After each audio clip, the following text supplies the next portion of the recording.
빌립보서 3장 17절부터 건너가서 4장 1절까지입니다.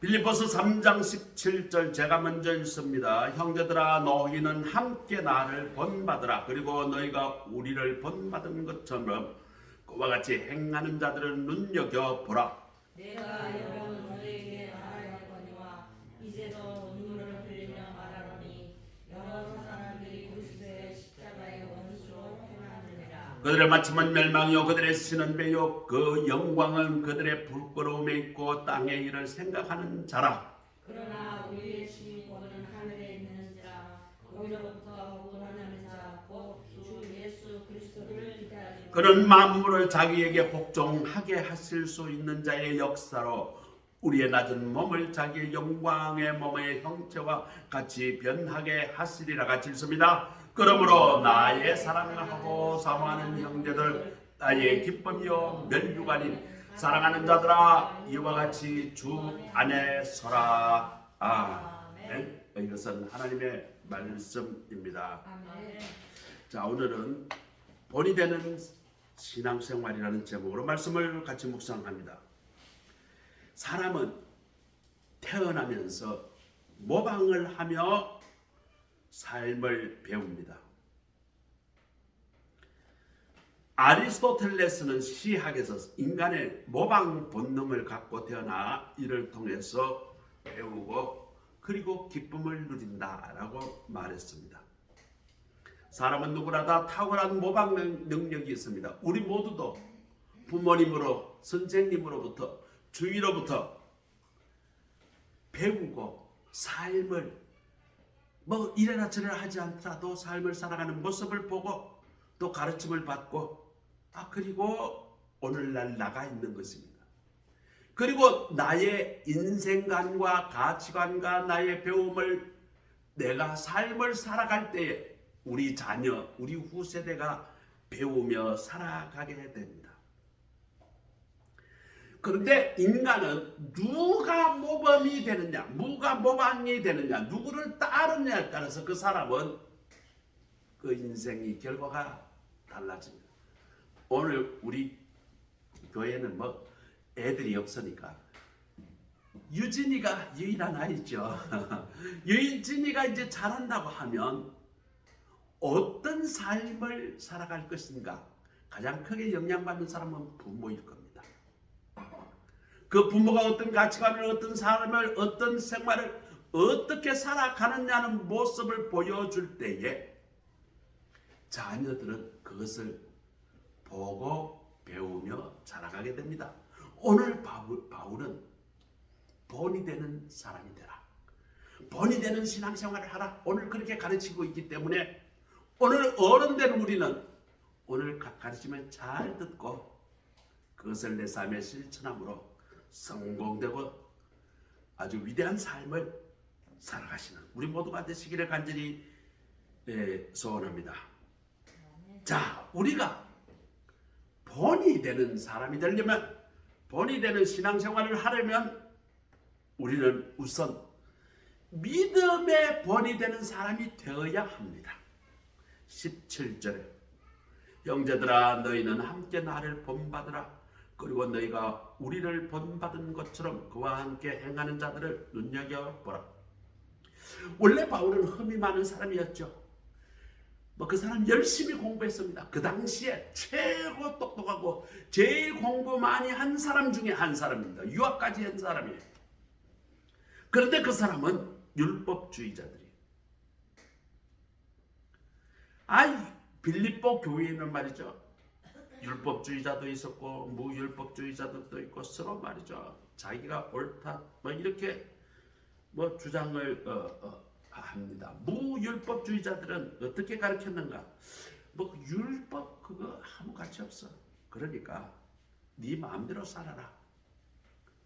그렇게 가르쳤습니다. 반도덕주의자죠. 자, 오늘 우리 전 세계가 지금 대단한 사상적 갈등을 겪고 있습니다. 유럽은 각국이 전부 다 좌파 사상을 따라갔습니다. 1960년대부터 대체적으로 사상이 시작된 것은 1930년대부터 시작되었고 그것이 정치계에 발로 된 것은 50년대 말부터 시작됩니다. 그것을 최근에는 네오 마르크시즘, 그러니까 공산주의라는 사상, 이것이 유럽을 전체를 휩쓸었어요. 그러다 보니까 사람들이 네오마르크시즘의 핵심은 뭔가? 인간의 절대 가치는 없다. 인간은 누구나 다 존귀한 존재다. 너도 옳고 너도 진리고 네 마음대로 하는 것이 진리다. 이것이 네오마르크시즘의 핵심입니다. 자, 그러면 무엇을 거부해야 되는가? 절대 사상을 거부해야 됩니다. 내가 생각하는 게 진리라고 하면 그 반대되는 것은 내 생각이 절대 진리가 아니라 하나님이라는 절대 진리를 거부해야 내가 절대 진리가 되는 것입니다. 처음에는 이것이 말이죠. 네 마음대로 해라. 네 하고 싶은 대로 해라. 그렇게 하면 그것이 진리다라고 하면 좋아요. 막 노래도 내 마음대로 막 괴성을 지르고 막 이런 것 그러면 말이죠. 야, 뭐 새롭게 나왔네. 칭찬해줘. 뭐 그래서 새로운 어떤 문학적, 음악적 그런 예술적 장르가 창조되기도 합니다. 그러나 이 사상이 깊이 들어가면 어떤 현상이 일어날까요? 절대 가치가 없어집니다. 오늘 성경이 가르치는 그 절대 가치를 무시해야 내가 진리의 주인공이 될 수 있는 것이에요. 지금 이것이 유럽 전역에 1960년대부터 지금까지니까 대략 한 60에서 70년간 유럽을 점령하고 있어요. 그것이 가장 두드러진 현상이 무엇인가?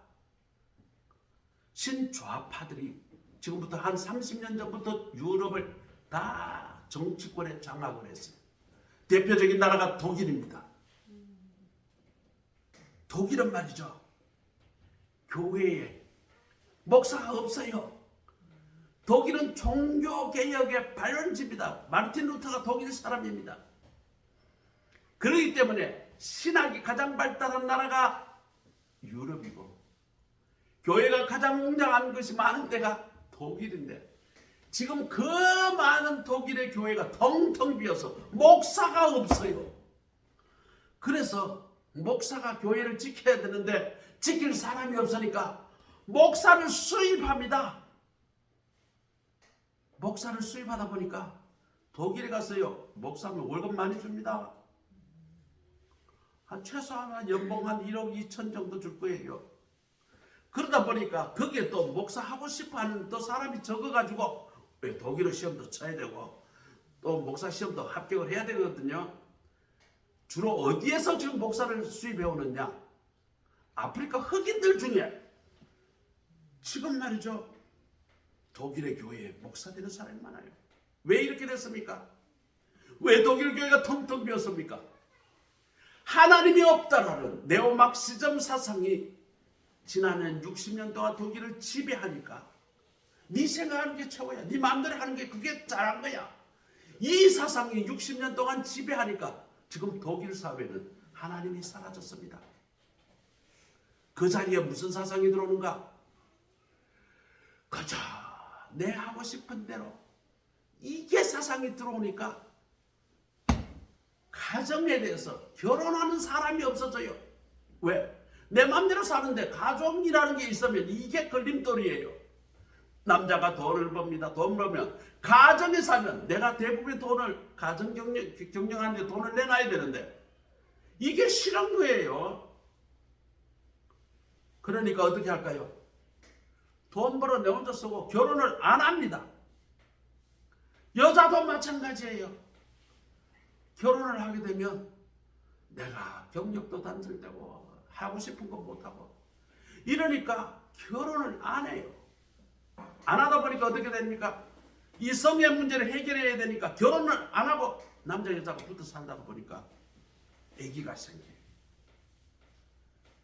이것이 무혼 가정이라고 합니다. 결혼하지 않는 가정도 아닌 가정.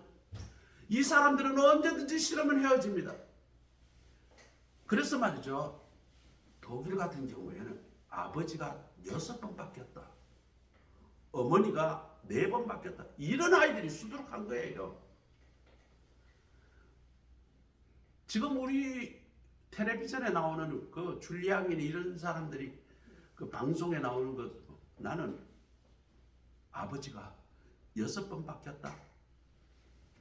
프랑스의 뭐 이름 까먹었는데 그 자기 엄마, 자기 아버지가 6번, 지금 아버지가 6번째 아버지라는 거예요.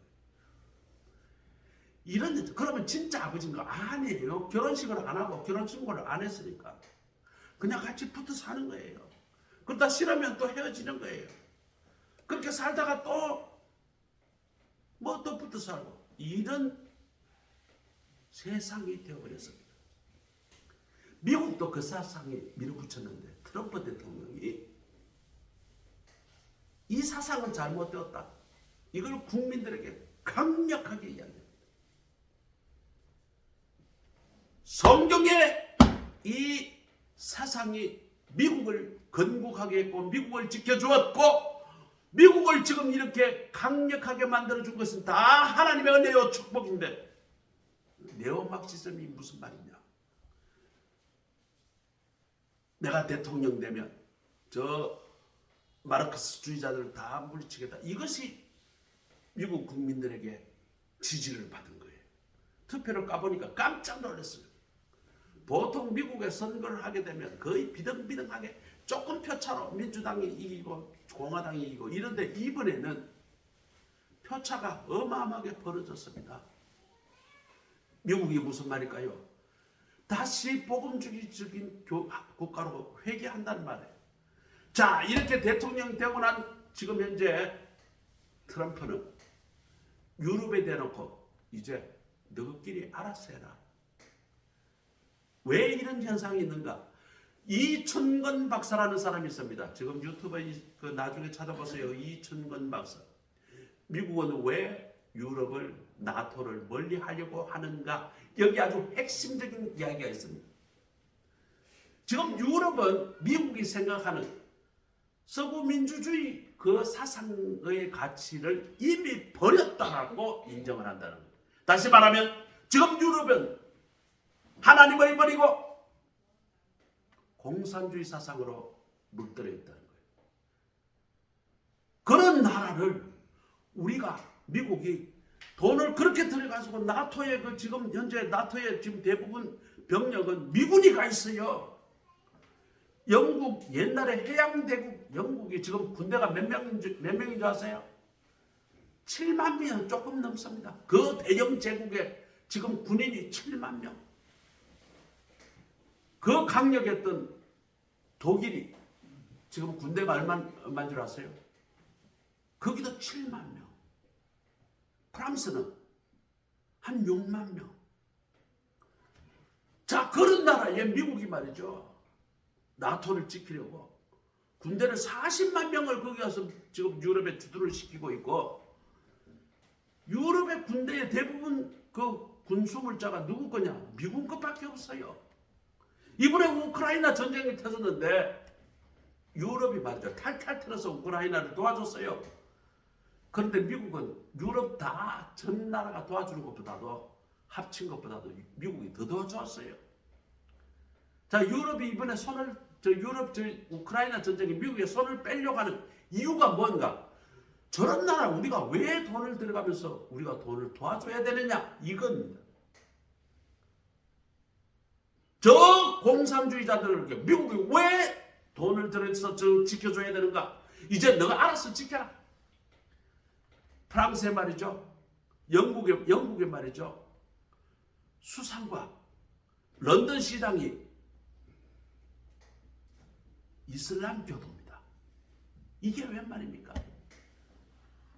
리버풀 시장이라는 게 리버풀이 영국에도 큰 도시예요. 한 4번째쯤 되는 아주 큰 도시인데 그 도시 시장이 무슬림이에요. 기독교인이 아닙니다. 영국이 종교개혁에 웨스트민스터 신앙고백서가 우리 교단이 우리 한국교회가 가장 크게 영향받았던 것이 영국의 종교개혁입니다. 그 영국이 기독교 기독교를 버렸어요. 지금 무슬림 천지입니다. 미국이 그렇게 이야기합니다. 야, 서구의 가치는 뭔가? 기독교의 기반으로 한 자유민주주의 국가가 서구의 가치인데 너희들은 그거 다 버렸어. 네오마르크시즘 사상으로 인간이 제일이다, 하나님을 버려, 이 사상으로 물들은 너희들을 내가 왜 지켜주느냐, 미국이 왜 지켜주느냐, 이제 너희끼리 잘해봐, 발을 뺄게, 러시아가 너를 쳐들어가든 말든 나는 상관없어, 관심 없어. 지금 미국의 정치가 그거예요. 지금 미국이 말이죠, 말도 안 되는 그것으로 이스라엘도, 왜? 이스라엘은 하나님을 굳건히 섬기기 때문에 이스라엘 보면 반인륜적인 그런 폭격도 많이 해요. 그런데 미국의 가치는 이스라엘이 더 있다는 거예요. 지금 미국이 지켜야 될 가치가 뭔가? 하나님을 사랑하고 하나님을 섬기고 예수 그리스도의 복음을 지키는, 그것이 진정한 자유민주주의 국가의 그 기반의 사상이다. 그것을 버리는 나라는 미국이 더 이상 지켜줄 가치가 없다. 미국도 바쁘다. 미국도 지금 이제 빚이 너무 많아가지고 이런저런 나라 다 도와줄 수가 없다. 자, 오늘 본문으로 돌아갑니다.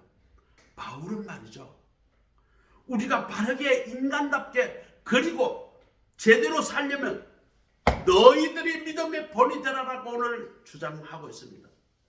내가 예전에는 하나님을 제대로 섬기지 못하고 예수 그리스도의 복음을 저버리고 그렇게 살았는데 내가 바뀌었어. 복음을 받아들여 예수 그리스도의 그 가르침을 내 사상의 근간으로 하고 있는 나를 닮아라. 오늘 그렇게 주장을 하고 있습니다. 자, 두 번째로, 우리가 신앙생활을 하는 데 있어서 본이 되지 못한 사람을 우리는 과감하게 멀리해야 합니다. 우리가 그리스도의 복음을 깊이 알고 그것을 가까이 해야 되는 것도 있지만 복음과 관련이 없는 사람 멀리해야 합니다. 오늘 18절에 보니까 그리스도의 십자가의 원수로 행하는 사람들이 있다라고 합니다. 이런 자들의 특징은 무엇입니까? 첫째로, 그 사람들의 끝은 망합니다. 지금 잘 되는 것 같아요. 아주 주먹으로 무소불위하게 그렇게 막 살아가는 사람, 지금은 뭔가 사기치고 뭔가 공갈을 하고 뭐 이래서 말이죠, 부유한 것 같고 뭔가 잘 되는 것 같은데, 그러나 오늘 성경은 이야기입니다. 그 사람의 결국은 멸망으로 끝이 난다라고 합니다. 십자가를 거부하는 사람, 예수 그리스도를 거부하는 사람, 지금은 잘 되는 것 같지만 그 결국은 영원히 망하고 마는 것 같습니다. 예수 믿는다고 교회 나온다고 해서 다 그리스도인이 아닙니다. 교회를 나와도 실제적으로 그리스도의 복음과 상관없이 사는 사람이 너무나 많습니다. 교회 다닌다고 하면 사기치고 거짓말하고 남에게 협박하는 사람이 얼마나 많은지 모습입니다. 이런 사람, 오늘은 멸망할 사람들이라고 바울은 강력하게 질책을 하고 있습니다. 이런 사람들은 가라지다. 그런 사람은 사망의 불못에 처하는 자들이다. 오늘 이렇게 바울은 말하고 있습니다. 두 번째로, 그들은 배를 그들의 신으로 삼는 사람. 이 말은 말씀이에요. 배를 그들의 신으로 삼는 사람. 배에 욕심이 가득한 사람들, 자기의 욕심과 욕망을 위해서 살아가는 사람들이라고 하는 사람.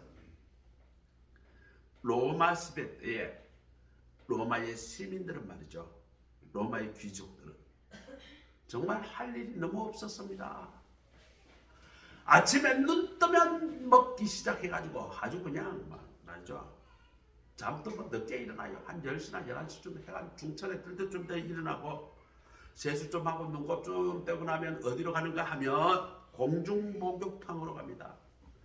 거기 가서 목욕을 즐기면서 옆에 가면 파티 연회장에서도 마음대로 고기를 먹고 또 와서 또 그렇게 놀고 말이죠. 또 심심하면 뒤에 가서 섹스하는 공간이 있어요. 그러면 남녀가 가서 섹스하고 또 와서 목욕하고 또 먹고, 너무 먹다가 보니까 배가 불러가지고 도저히 안 들어가면 어떡하죠? 화장실 가서 또 손가락 넣어가지고 토해내요. 그러고 가서 또 먹고, 이런 그렇게 살았어요. 타락의 끝판 생활을 했습니다. 결국 망했습니다. 무절제하고 욕망과 욕구의 노예가 된 사람들입니다. 그들은 말이죠, 자기의 욕망을 채우기 위해서 수단과 방법을 가리지 않았어요. 그들이 욕망을 채우는 것이 그들의 삶의 목적이요 기쁨이요 소망이었던 사람들입니다. 이런 사람들을 멀리하라고 오늘 바울은 우리에게 경계합니다. 세 번째로 그들은 마땅히 부끄러워해야 할 것을 부끄러워하지 아니하고 그것을 오히려 자랑으로 여기는 자들이다. 이런 자들을 멀리하라는 것입니다. 십자가의 원수로 행하는 반도덕주의자들, 성적 욕망의 노예가 되어서 수치스럽고 불명예스러운 일을 저지르면서 오히려 그것이 잘난 것이다 이렇게 자랑하는 사람이 있어요. 내 친구 중에도 이런 놈이 있어요.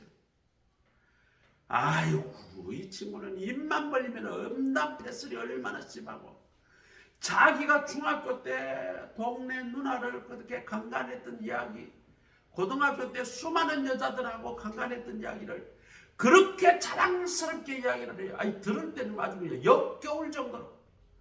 그렇게 이야기 나오면 말이죠, 친구들 중에 말이야 전부 다 잘한다고 박수치고 있는 저만 아주 그만 나오면 막 그냥 쥐박아버리고, 네가 인간이냐 개돼지냐. 그 친구는 지금 현재 성남 안 살고 저기 어디 뭐 영주 뭐 봉안가 뭐 어디 그 꼴짝에 지금 살고 있어. 그렇게 부끄러운 짓을 하고도 부끄러움을 모르고 오로지 자기의 욕망을 채우기 위하여 그렇게 살아가는 인간들을 멀리하라는 거예요. 이렇게 부끄러운 일, 이런 것들을 멀리하라는 것입니다. 하나님의 제일 주인 예수 그리스도의 복음이 중요한 것을 알고 그 복음에 비춰서 내 삶을 비춰봤을 때 잘못되었으면 그것이 부끄러워서 하나님, 예수님, 내가 잘못했습니다. 이럴 줄 아는 인간이 도덕적 인간이요 복음적 인간인데, 그렇지 않은 인간은 하나님, 오늘 바울 사도는 멀리하라고 이야기합니다. 네 번째로 그들은 땅의 일만을 생각한다. 다시 말하면 땅에서 성공하는 일이라면 무조건 한다는 거죠. 물질을 위해서, 명예를 위해서, 권력을 위해서, 세상적인 길을 위해서, 자기들이 생각하는 성공을 위해서, 그것이 그들의 삶의 목적이 전부가 되었습니다. 어제 제가 말이죠, 태극기 부대 가서 어제 막 시위하는데 갔었어요. 제가 지금 허리가 아파 자주는 못 나가는데 그래도 이제 갈만하면 가서 태극기 부대에 일조합니다. 뭐 제가 가서 태극기 흔들고 뭐 윤석열을 뭐 석방하라, 뭐 탄핵을 기각하라, 뭐 이런 그 외친다고 해가지고 얼마나 달라지겠지만, 그러나 우리 사회가 바로 되어야 한다는 심정으로 제가 참여를 합니다. 그런데 말이죠, 반대편에 한 10,000명도 안 되지, 그쪽은 한 15,000에서 한 7,000명 정도 해가지고 이재명을 재판을 그냥 지금 왜 재판을 하느냐고 빨리 풀어주라고 맞죠. 재판 빨리 끝내라고 난리치는 사람이. 아니, 이재명이가 누구예요? 지금 현행법으로 말이죠, 4건이나 지금 현재 죄로 판결만 안 남아있을 뿐이지 정죄된 사람. 그 사람을 풀어주고 윤석열이를 지금 깜빵에 쳐넣으라고 지금 거기서 그렇게 주장을 하더라고. 왜 그럴까요? 저는 이렇게 생각합니다. 그 사람들은 전부 다 자기의 이권이 걸려 있으니까 거기에 동조한다라고 봐요. 요한 3서 1장 11절 하나님은 이렇게 말씀합니다. 사랑하는 자여, 악한 것을 본받지 말고 선한 것을 본받으라. 선을 행하는 자는 하나님께 속하고 악을 행하는 자는 하나님을 뵙지 못하였느니라. 분명하게 성경은 이야기합니다. 악한 자 것을 본받지 말라. 악을 행하는 자는 바로 하나님을 뵙지 못한다. 우리가 세 번째로는 우리가 본입되는 신앙생활을 하려면 우리는 예수 그리스도 안에서 굳게 서야 합니다. 그리고 예수 그리스도를 본받아야 합니다. 4장 1절에 그러므로 내 사랑하고 사모하는 형제들, 나의 기쁨이여 멸류관인 사랑하는 자들아, 이와 같이 주 안에 서라. 오늘 바울은 우리에게 강력하게 명령하고 있습니다. 이는 철저히 그리스도 안에 굳게 서 있으라는 말을 하는 것입니다. 오늘 우리 성도님 여러분들에게 제가 간곡히 부탁을 합니다. 우리의 가치의 기준이 무엇인가? 하나님의 절대주의, 하나님이 우리의 생과 우리의 인생의 생사화복을 주관하시는 하나님이시다라는 것을 분명히 우리가 그걸 알아야 됩니다. 이 세상을 주관하시는 분은 내가 아니에요. 이것이 바뀌게 되면 내가 인생의 주인이더라고 그것을 깨닫는 순간이 뭔가? 그것이 공산주의자가 되는 첫 시도, 첫 발걸음입니다. 내 마음대로 해도 그것이 진리다, 그것이 잘한다라고 생각되는 사람, 그것이 무엇인가?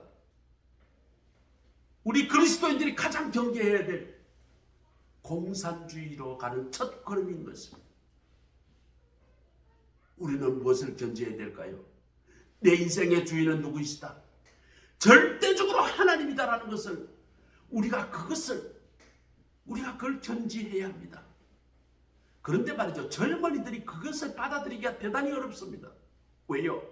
유치원부터 가르치는 사상이 네가 주인이다, 네가 네 인생의 주인이다, 이것을 가르쳐요. 인간의 절대선은 없다, 이것을 가르칩니다.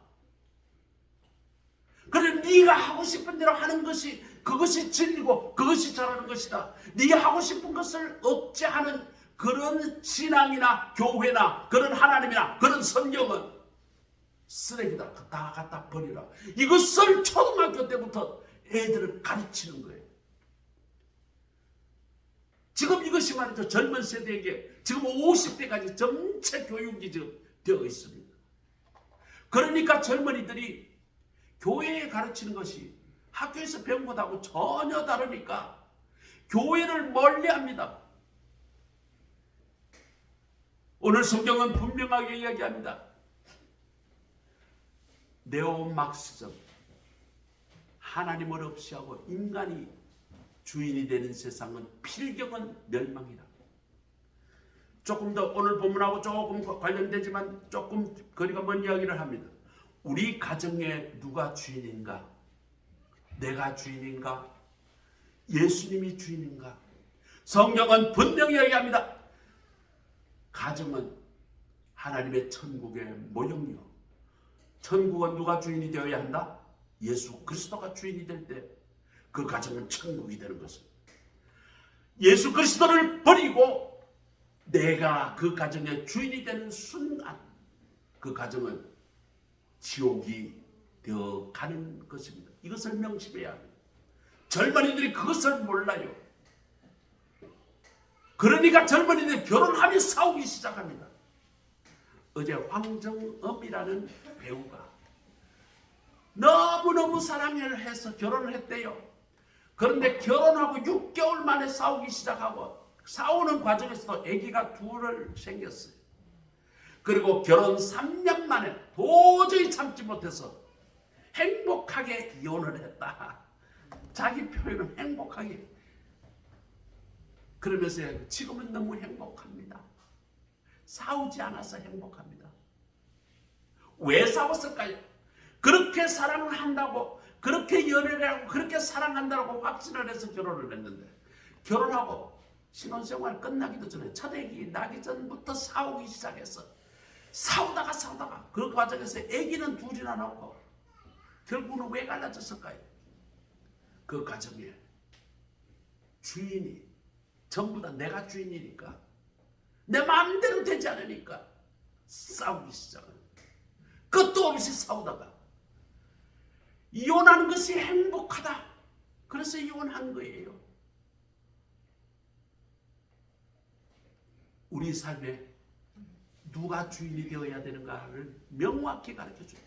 내 엄마 기성사 내가 주인이다 라고 생각하는 순간 공산주의 사상의 첫 발걸음을 듣게 된다는 것을 우리가 깨달아야 합니다. 다시 한번 강조합니다. 내 삶의 주인이 누구일까요? 하나님이 있습니다. 내 직장에 내가 지금 일을 합니다. 이 직장의 주인이 누구일까요? 하나님입니다. 이것을 우리는 분명히 알아야 합니다. 내가 내 가정에서 하나님 예수 그리스도의 복음이 내 가정의 주인이 되고 그것이 법이 될 때에 그 가정은 천국이 됩니다. 하나님이 번창하게 해주실 것입니다. 하나님께서 복의 복을 쏟아주실 것입니다.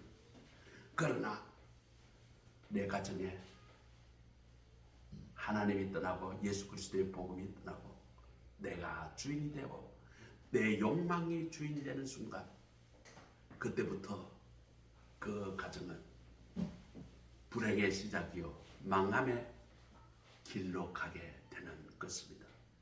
그 사상의 핵심이 뭐다? 포스트 모더니즘이요. 좀 더 깊이 들어가면 막시즘의 사상으로 치닫게 되는 것입니다. 사회생활, 직장생활도 똑같습니다. 국가도 똑같습니다. 우리 사회, 우리 직장의 주인이 누구이신가? 하나님이다라는 사상을 분명하게 우리가 가져야 합니다. 내가 아닙니다. 내가 잘해서 되는 것이 아닙니다. 국가도 똑같습니다. 하나님이 주인이시고 하나님이 다스리실 때 그 나라가 자유민주국가가 굳건히 서게 될 것입니다. 서구처럼 그 사상을 버리고 인간이 주인이 되고 인간이 생각하는 사상의 주인이 될 때 그것이 네오 막시즘 사상의 길로 가는 것입니다. 서구는 지금 현재로서 희망이 보이지 않습니다. 미국은 그런 나라에 더 이상 군사적으로 돈으로 도와줄 가치가 없다라고 지금 생각하고 있는 것입니다. 오늘 우리는 다시 한번 하나님 앞에 우리의 생각이 우리의 좌표가 어디에 있는지 우리가 다시 한번 확인하는 그런 시간이 되시기를 간절히 소망합니다. 우리 그리스도인들은 왜 그러면 그렇게 해야 하는가? 성도는 그리스도의 편지입니다. 우리를 통해서 예수 그리스도의 메시지가 우리 가정에 전달되어야 합니다.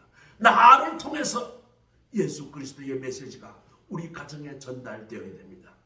나를 통해서 예수 그리스도의 메시지가 우리 국가에 전달되어야 됩니다. 성도는 그리스도의 편지입니다. 고린도후서 3장 3절에 그 말씀이 나옵니다. 또 우리가 왜 그리스도를 본받아야 할까요? 우리는 신분이 변화되었기 때문입니다. 우리가 신분이 변화되었기 때문에 우리는 그리스도 안에 그리스도의 복음에 합하는 삶을 살아가야 하는 것이기 때문입니다.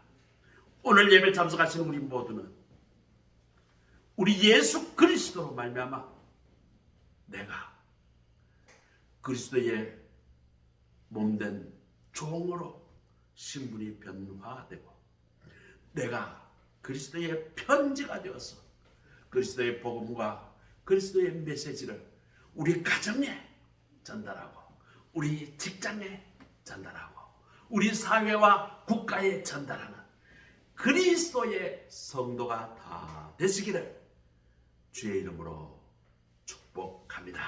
아멘. 바울이 오늘 했던 것처럼 내가 그리스도를 본받은 자 된 것 같이 너희는 나를 본받는 자가 되라 라고 당당히 외치며 살아가는 우리 모두가 되시기를 주의 이름으로 간절히 소원합니다. 기도하겠습니다. 하나님 감사합니다.